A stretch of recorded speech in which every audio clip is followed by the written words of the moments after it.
नमस्कार दोस्तों। Spirit of imbibe YouTube channel पर आप सभी का बहुत स्वागत है। दीपावली के लंबे अंतराल के बाद हम आपके लिए लेकर हाजिर हैं प्रेमचंद स्पेशल सीरीज में एक नई कहानी जिसका नाम है प्रेम का उदय। यदि आप चैनल पर नए हैं तो चैनल को एक नए सिरे से ज़रूर एक्सप्लोर करिए, कहानियों को सुनिए और अपने सुझाव कमेंट में ज़रूर साझा करें। आइए शुरू करते हैं प्रेम का उदय। भोंदू पसीने में तर लकड़ी का एक गट्ठर सिर पर लिए आया और उसे जमीन पर पटक कर बंटी के सामने खड़ा हो गया, मानो पूछ रहा हो, क्या अभी तेरा मिजाज ठीक नहीं हुआ? संध्या हो गई थी, फिर भी लू चलती थी और आकाश पर गर्द छाई हुई थी। प्रकृति रक्त शून्य देह की भांति शिथिल हो रही थी। भोंदू प्रातःकाल घर से निकला था। दोपहरी उसने एक पेड़ की छांव में काटी थी। समझा था इस तपस्या से देवी जी का मुंह सीधा हो जाएगा, लेकिन आकर देखा तो वह अब भी कोप भवन में थी। भोंदू ने बातचीत छेड़ने के इरादे से कहा, लो, एक लोटा पानी दे दो, बड़ी प्यास लगी है, मर गया सारे दिन। बाजार में जाऊंगा तो 3 आने से बेसी न मिलेंगे, 2-4 सैकड़े मिल जाते तो मेहनत सफल हो जाती। बंटी ने सिरकी के अंदर बैठे बैठे कहा, धर्म भी लूटोगे और पैसे भी? मुंह धो रखो। भोंदू ने भवें सिकोड़ कर कहा, क्या धर्म धर्म बकती है? धर्म करना हंसी खेल नहीं है। धर्म वह करता है जिसे भगवान ने माना हो। हम क्या खाकर धर्म करें? भर पेट चबैना तो मिलता नहीं, धर्म करेंगे। बंटी ने अपना वार ओछा पड़ता देखकर चोट पर चोट की। संसार में कुछ ऐसे भी महात्मा हैं जो अपना पेट चाहे ना भर सकें पर पड़ोसियों को न्योता देते फिरते हैं, नहीं तो सारे दिन बन बन लकड़ी न तोड़ते फिरते। ऐसे धर्मात्मा लोगों को मेहरिया रखने को क्यों सूझती है, यही मेरी समझ में नहीं आता। धर्म की गाड़ी क्या अकेले नहीं खींचते बनती? भोंदू इस चोट से तिलमिला गया। उसकी जिहरदार नसें तन गईं, माथे पर बल पड़ गए। इस अबला का मुंह वह एक डपट में बंद कर सकता था, पर डांट डपट उसने न सीखी थी। जिसके पराक्रम की सारी कंजरों में धूम थी, जो अकेला 150 जवानों का नशा उतार सकता था, वह इस अबला के सामने चूं तक न कर सका। दबी जबान से बोला, मेहरिया धर्म बेचने के लिए नहीं लाई जाती, धर्म पालने के लिए लाई जाती है। यह कंजर दंपति आज 3 दिन से और कई कंजर परिवारों के साथ इस बाग में उतरा हुआ था। सारे बाग में सिरकियां ही सिरकियां दिखाई देती थीं। उस दिन हाथ चौड़ी और 4 हाथ लंबी सिरकी के अंदर एक एक पूरा परिवार जीवन के समस्त व्यापारों के साथ कल्पवास सा कर रहा था। एक किनारे चक्की थी, एक किनारे रसोई का स्थान, एक किनारे दो एक अनाज के मटके।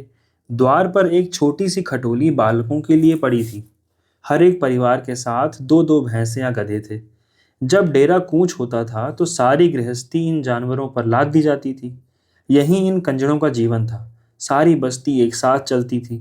आपस में ही शादी ब्याह, लेन देन, झगड़े टंटे होते रहते थे। इस दुनिया के बाहर वाला अखिल संसार उनके लिए केवल शिकार का मैदान था।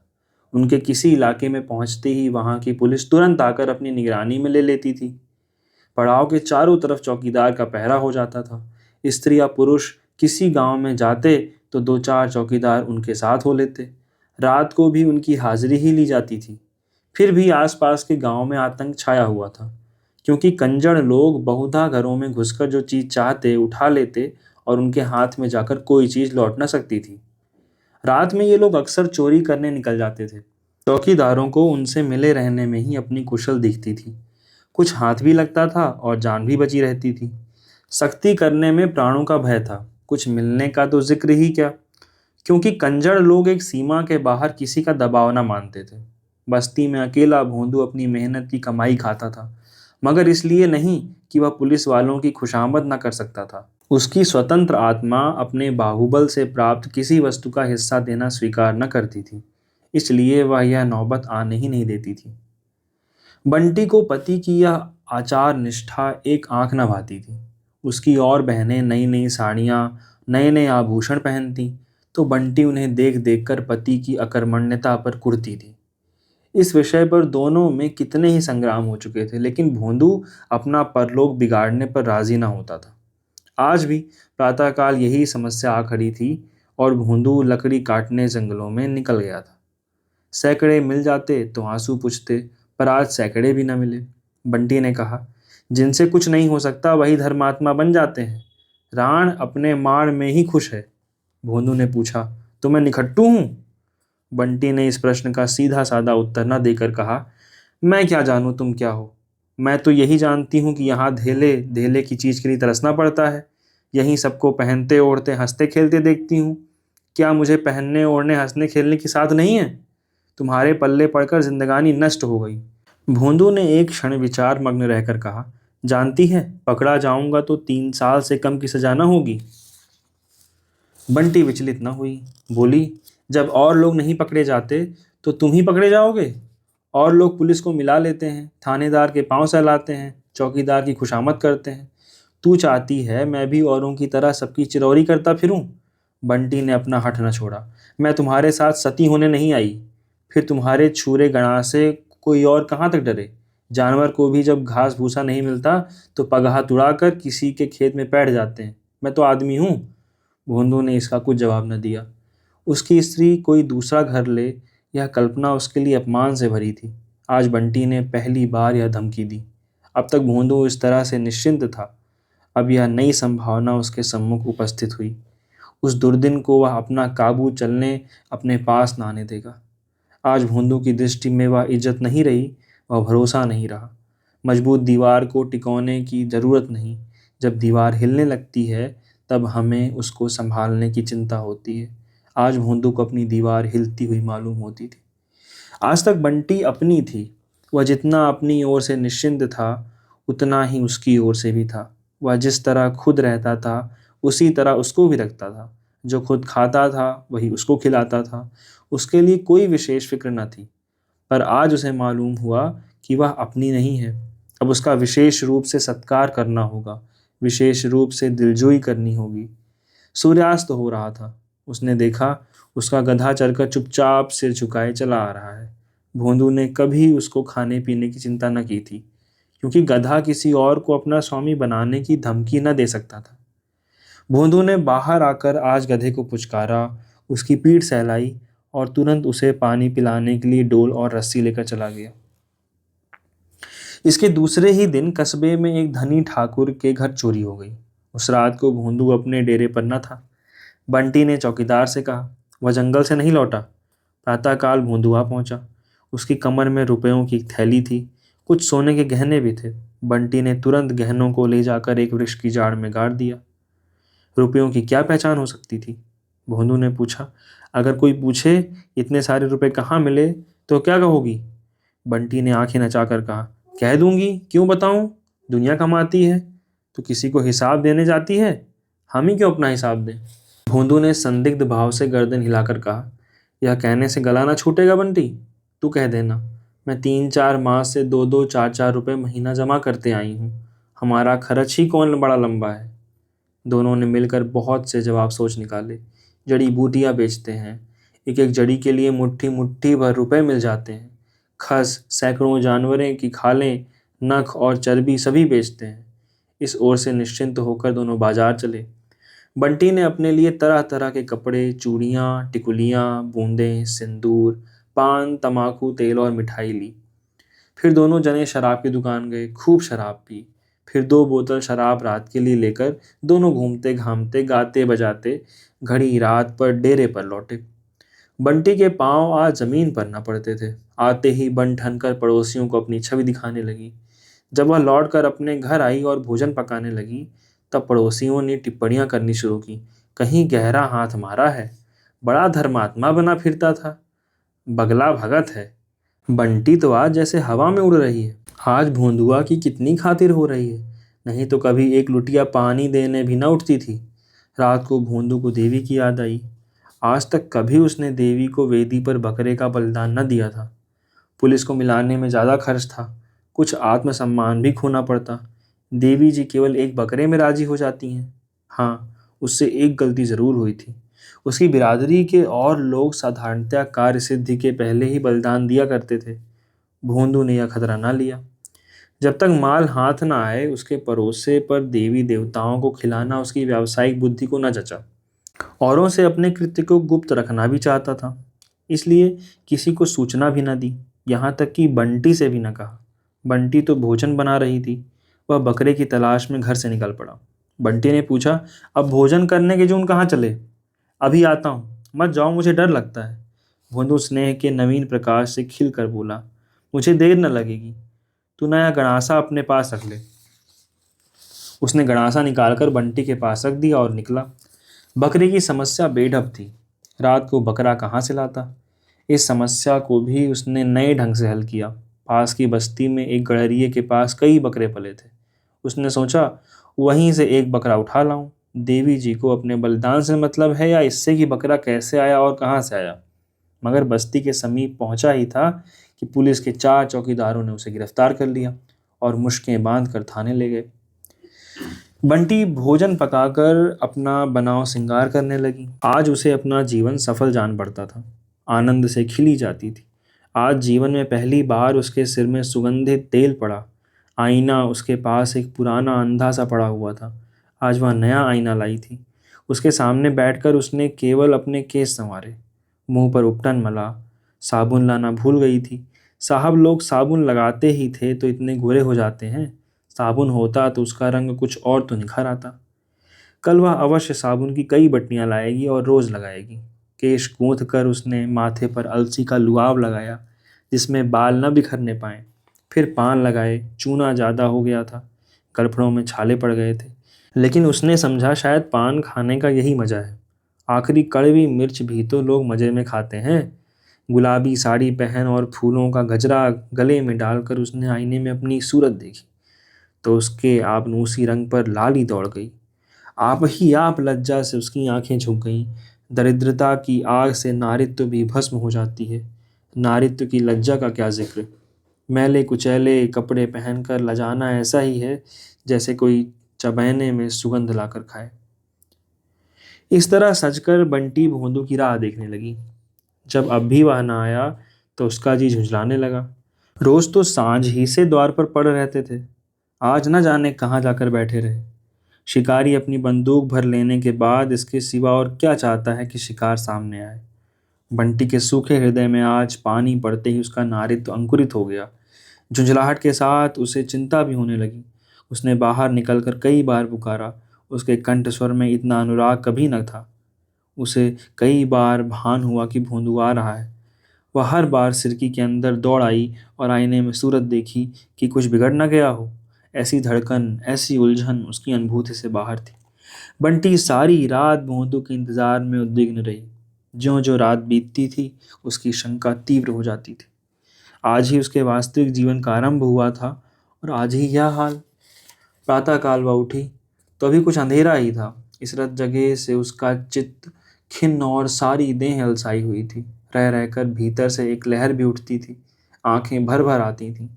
सहसा किसी ने कहा, अरे बंटी, भोंदू रात पकड़ा गया। बंटी थाने पहुंची तो पसीने में तर थी और दम फूल रहा था। उसे भोंदू पर दया न थी, क्रोध आ रहा था। सारा जमाना यही काम करता है और चैन की बंसी बजाता है। उन्होंने कहते कहते हाथ भी लगाया तो चूक गए। नहीं सहूर था तो साफ कह देते, मुझसे यह काम ना होगा। मैं यहाँ थोड़ी ही कहती कि आग में फांद लगाओ। उसे देखते ही थानेदार ने धौंस जमाई, यही तो है भोंदुआ की औरत, इसे भी पकड़ लो। बंटी ने हेकड़ी जताई, हाँ हाँ पकड़ लो, यहाँ किसी से डरते नहीं। जब कोई काम ही नहीं करते तो डरें क्यों? अफसर और मातहत सभी की अनुरक्त आंखें बंटी की ओर उठने लगी। भोंदू की तरफ से लोगों के दिल कुछ नर्म हो गए। उसे धूप से छां में बैठा दिया गया। उसके दोनों हाथ पीछे बंधे हुए थे और धूल दूसरित काली देह पर भी जूतों और कोड़ों के रक्तमय मार साफ नजर आ रहे थे। उसने एक बार बंटी की ओर देखा, मानो कह रहा था, देखना कहीं इन लोगों के धोखे में ना आ जाना। थानेदार ने डांट बटाई, जरा इसकी दीदा दिलेरी देखो, जैसे देवी ही तो है, मगर इस फेर में न रहना। यहाँ तुम लोगों की नस नस पहचानता हूँ, इतने कोड़े लगाऊंगा कि चमड़ी उड़ जाएगी। नहीं तो सीधे से कबूल लो, सारा माल लौटा दो, इसी में खैरियत है। भोंदू ने बैठे बैठे कहा, क्या कबूल ने? जो देश को लूटते हैं उनसे तो कोई नहीं बोलता। जो बेचारे अपनी गाढ़ी कमाई की रोटी खाते हैं उनका गला काटने को पुलिस भी तैयार रहती है। हमारे पास किसी को नज़र भेंट देने के लिए पैसे नहीं हैं। थानेदार ने कठोर स्वर में कहा, हाँ हाँ, जो कुछ कोर कसर रह गई है वह पूरी कर दे, मगर इन बैठक बाजियों से बच नहीं सकते। अगर इकबाल ना किया तो 3 साल को जाओगे। मेरा क्या बिगड़ता है? अरे छोटे सिंह, जरा लाल मिर्च की धुनी तो इसे दे। कोठरी बंद करके पसेरी भर मिर्चें सुलगा दो, अभी माल बरामद हुआ जाता है। भोंदू ने ढिठाई से कहा, दरोगा जी रोटी काट डालो, लेकिन कुछ हाथ ना लगेगा। तुमने मुझे रात भर पिटवाया है, मेरी एक एक हड्डी चूर चूर हो गई है। कोई दूसरा होता तो अब तक सिधार गया होता। क्या तुम समझते हो आदमी को रुपए पैसे जान से ज्यादा प्यारे हैं? जान ही के लिए आदमी सब तरह के कुकर्म करता है। धूनी सुलगा कर भी देख लो। दरोगा जी को विश्वास आया कि इस फौलाद को झुकना मुश्किल नहीं। भोंदू की मुखाकृति से शहीदों का सा आत्मसमर्पण झलक रहा था। यद्यपि उनके हुक्म की तामील होने लगी। कांस्टेबलों ने भोंदू को एक कोठरी में बंद कर दिया। दो आदमी मिर्च लाने दौड़े, लेकिन दरोगा की युद्ध नीति बदल गई थी।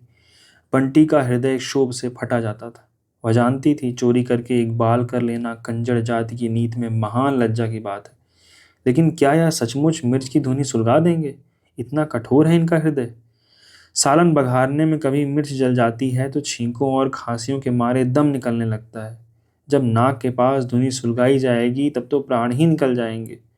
उसने जान पर खेल कर कहा, दरोगा जी तुम समझते हो कि इन गरीबों की पीठ पर कोई नहीं है, लेकिन मैं कह देती हूँ, हाकिम से रत्ती रत्ती हाल कह दूंगी। भला चाहते हो तो उसे छोड़ दो, नहीं तो इसका हाल बुरा होगा। थानेदार ने मुस्कुरा कर कहा, तुझे क्या, वह मर जाएगा, किसी और के नीचे बैठ जाना। जो कुछ जमा जथा लाया होगा वह तो तेरे ही हाथ में होगी। क्यों नहीं इकबाल करके इसे छुड़ा लेती? मैं वादा करता हूँ मुकदमा न चलाऊंगा। सब माल लौटा दे। तूने ही इसे मंत्र दिया होगा। गुलाबी साड़ी, पान और खुशबूदार तेल के लिए तू ही ललच रही होगी। उसकी इतनी सांसत हो रही है और तू खड़ी देख रही है। शायद बंटी की अंतरात्मा को यह विश्वास न था कि ये लोग इतने अमानुषीय अत्याचार कर सकते हैं। लेकिन जब सचमुच धुनी सुलगा दी गई, मिर्च की तीखी जहरीली झार फैली और भोंदू के खांसने की आवाज़ कानों में आई, तो उसकी आत्मा कातर हो उठी। उसका वह दुस्साहस झूठे रंग की भांति उड़ गया। उसने दरोगा जी के पांव पकड़ लिए और दीन भाव से बोली, मालिक मुझ पर दया करो, मैं सब कुछ दे दूंगी। धूनी उसी वक्त हटा ली गई। भोंदू ने सशंक होकर पूछा, धूनी क्यों हटाते हो? एक चौकीदार ने कहा, तेरी औरत ने इकबाल कर लिया। भोंदू की नाक आंख मुंह से पानी जारी था। सिर चक्कर खा रहा था। गले की आवाज़ बंद सी हो गई थी। पर वह वाक्य सुनते ही वह सचेत हो गया। उसकी दोनों मुट्ठियां बंध गईं। बोला, क्या कहा? क्या कहा? चोरी खुल गई? दरोगा जी माल बरामद करने गए हुए हैं। पहले ही इकबाल कर लिया होता तो इतनी क्यों सांसत होती? भोंदू ने गरज कर कहा, वह झूठ बोलती है। वहां माल बरामद हो गया, तुम अभी अपने ही गा रहे हो। परंपरा की मर्यादा को अपने हाथों भंग होने की लज्जा से भोंदू का मस्तक झुक गया। इस घोर अपमान के बाद अब उसे अपना जीवन दया, घृणा और तिरस्कार, इन सभी दशाओं से निखित जान पड़ता था। वह अपने समाज में पतित हो गया था। सहसा बंटी आकर खड़ी हो गई और कुछ कहना चाहती थी कि भोंदू की रौद्र मुद्रा देखकर उसकी जबान बंद हो गई। उसे देखते ही भोंदू की आहत मर्यादा की आहत सर की भांति तड़प उठी। उसने बंटी को अंगारों से तपती हुई लाल आंखों से देखा। उन आंखों में हिंसा की आग जल रही थी। बंटी सिर से पांव तक कांप उठी। वह उल्टे पांव भागी। किसी देवता के अग्निबाण के समान वे दोनों अंगारों सी आंखें उसके हृदय में चुभने लगीं। थाने से निकलकर बंटी ने सोचा, अब कहाँ जाऊं? भोंदू उसके साथ होता तो वह पड़ोसियों के तिरस्कार को सह लेती। इस दशा में उसके लिए अपने घर जाना संभव था। वे दोनों अंगारें सी आंखें उसके हृदय में चुभी जाती थीं। लेकिन कल ही सौभाग्य विभूतियों का मोह उसे डेरे की ओर खींचने लगा। शराब की बोतल अब भी धरी धरी थी। फुलौरियां छींके पर हानि में धारी थी। वह तीव्र लालसा जो मृत्यु को सम्मुख देखकर भी संसार के भोग्य पदार्थों की ओर मन को चलायमान कर देती है, उसे खींचकर डेरे की ओर ले चली। दोपहर हो गया था। वह पहाड़ पर पहुंची तो सन्नाटा छाया हुआ था। अभी कुछ देर पहले जो स्थान जीवन का क्रीड़ा क्षेत्र बना हुआ था, बिल्कुल निर्जन हो गया था। बिरादरी वालों की तिरस्कार का सबसे भयंकर रूप था। सभी ने उसे त्याज्य समझ लिया। केवल उसकी सिरकी उस निर्जनता में रोती खड़ी दिखी। बंटी ने उसके अंदर पांव रखे तो उसके मन की कुछ वही दशा हुई जो अकेला घर देखकर किसी चोर की होती है। कौन कौन सी चीज समेटे। उस कुटी में उसने रो रो कर 5 वर्ष काटे थे, पर आज उसे उससे वही ममता हो रही थी जो किसी माता को अपने दुर्गुणी पुत्र को देखकर होती है। जो बरसों के बाद परदेश से लौटा हो, हवा से कुछ चीजें इधर उधर हो गई थीं। उसने तुरंत उन्हें संभाल कर रखा। फुलौड़ियों की हाड़ी छींके पर कुछ ठंडी हो गई थी, शायद उस पर बिल्ली झपटी थी। उसने जल्दी से हाड़ी उतार कर देखी, फुलौड़ियाँ छूती थीं। पान पर जो गीला कपड़ा लपेटा था वह सूख गया था। उसने तुरंत कपड़ा तर कर दिया। किसी के पाँव की आहट पाकर उसका कलेजा धक्क से हो गया। भोंदू आ रहा है। उसकी वह दोनों अंगारे सी आंखें, उसके रोए खड़े हो गए। भोंदू के क्रोध का उसे एक दो बार अनुभव हो चुका था, लेकिन उसने दिल को मजबूत किया। क्यों मारेगा? कुछ कहेगा, कुछ पूछेगा, कुछ सवाल जवाब करेगा, यूं ही गणासा चला देगा। उसने उसके साथ कोई बुराई नहीं की, आफत से उसकी जान बचाई। मरजाद जान से प्यारी नहीं होती, भोंदू को होगी, उसे नहीं है। क्या इतनी सी बात के लिए वह उसकी जान ले लेगा? उसने सिरकी के द्वार से झांका। भोंदू न था, केवल उसका गधा चला आ रहा था। बंटी आज उस अभागे से गधे को देखकर ऐसी प्रसन्न हुई मानो अपना भाई नैहर से बतासों की पोटली लिए थका मांदा चला आता। उसने जाकर उसकी गर्दन सहलाई और उसके थूथन को अपने मुंह से लगा लिया। वह उसे फूटी आंखों नभाता था, पर आज उससे उसे इतनी आत्मीयता हो रही थी कि वह दोनों अंगारे सी आंखें उसे घूर रही थी। वह सिहर उठी। उसने फिर सोचा, क्या किसी तरह न छोड़ेगा? वह रोती हुई उसके पैरों पर गिर पड़ेगी, क्या तब भी न छोड़ेगा? इन आंखों की वह कितनी सराहना किया करता था, इनमें आंसू बहते देखकर भी उसे दया न आएगी। बंटी ने चुक्कड़ में शराब उड़ेल कर पी ली और छींके की फुलौड़ियां उतार कर खाई। जब उसे मरना ही है तो साध क्यों रह जाए। वह दोनों अंगारे सी आंखें उसके सामने चमक रही थीं। दूसरा चुक्कड़ भरा और पी गई। जहरीला ठर्रा, जिसे दोपहर की गर्मी ने और भी घातक बना दिया था, देखते देखते उसके मस्तिष्क को खौलाने लगा। बोतल आधी हो गई थी। उसने सोचा, भोंदू कहेगा, तूने इतनी दारू क्यों पी? तो वह क्या कहेगी? कह देगी, हाँ पी, क्यों ना पिए। इसी के लिए तो वह सब कुछ हुआ। वह एक बूंद भी न छोड़ती, जो होना हो। भोंदू उसे मार नहीं सकता, इतना निर्दयी नहीं है, इतना कायर नहीं है। उसने फिर चुक्कर भरा और पी गई। 5 वर्ष के वैवाहिक जीवन की अतीत स्मृतियां उसकी आंखों के सामने खिंच गईं। सैकड़ों ही बार दोनों में गृह युद्ध हुए थे। आज बंटी को हर बार अपनी ज्यादती मालूम हो रही थी। बेचारा जो कुछ कमाता है उसी के हाथों में रख देता है। अपने लिए कभी एक पैसे की तंबाकू भी लेता है तो पैसा उसी से मांगता है। भोर से सांझ तक बन बन फिरा ही तो करता है। जो काम उससे नहीं होता वह कैसे करे। यकायक एक कांस्टेबल ने आकर कहा, अरे बंटी कहाँ है? चल देख, भोंदुआ का हाल बेहाल हो रहा है। अभी तक तो चुपचाप बैठा था, फिर न जाने क्यों जी में आया, एक पत्थर पर अपना सिर पटक दिया, लहू बह रहा है।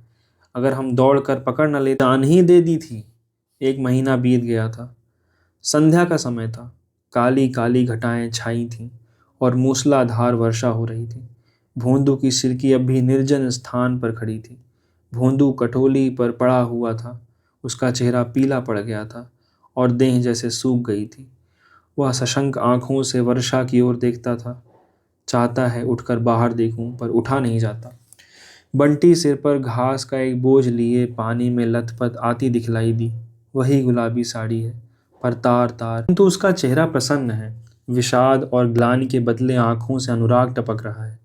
गति में वह चपलता, अंगों में वह सजीवता, जो चित्त की शांति का चिन्ह है। भोंदू ने क्षीण स्वर में कहा, तू इतना भीग रही है, कहीं बीमार पड़ गई तो कोई एक घूंट पानी देने वाला भी न रहेगा। मैं कहता हूं तो क्यों इतना मरती है? 2 गट्टे तो बेच चुकी थी, तीसरा गट्ठा लाने का क्या काम है? या हाड़ी भी क्या लाई है? बंटी ने हाड़ी को छिपाते हुए कहा, कुछ तो नहीं, कैसी हाड़ी? भोंदू जोर लगाकर खटोली से उठा, अंचल के नीचे छिपी हुई हाड़ी खोल दी और उसके भीतर नजर डालकर बोला, अभी लौटा, नहीं तो मैं हाड़ी फोड़ दूंगा। बंटी ने धोती से पानी निचोड़ते हुए कहा, जरा आईने में सूरत देखो, घी दूध कुछ ना मिलेगा तो कैसे उठोगे, कि सदा खाट पर सोने का ही विचार है। भोंदू ने खटोली पर लेटते हुए कहा, अपने लिए तो एक साड़ी नहीं लाई, कितना कह के हार गया। मेरे लिए घी और दूध सब चाहिए, मैं घी ना खाऊंगा। बंटी ने मुस्कुराकर कहा, इसीलिए तो घी खिलाती हूँ कि तुम जल्दी से काम धंधा करने लगो और मेरे लिए साड़ी ले आओ। भोंदू ने मुस्कुरा कर कहा, तो आज जाकर कहीं सेंधा मारूं?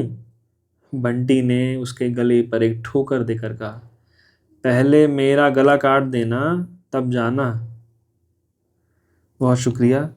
ये कहानी यहीं समाप्त होती है। अगर आपको ये कहानी पसंद आई हो तो प्लीज़ इसे लोगों से साझा कीजिए और अपने सुझाव कमेंट बॉक्स में ज़रूर प्रेषित करें। बहुत बहुत धन्यवाद।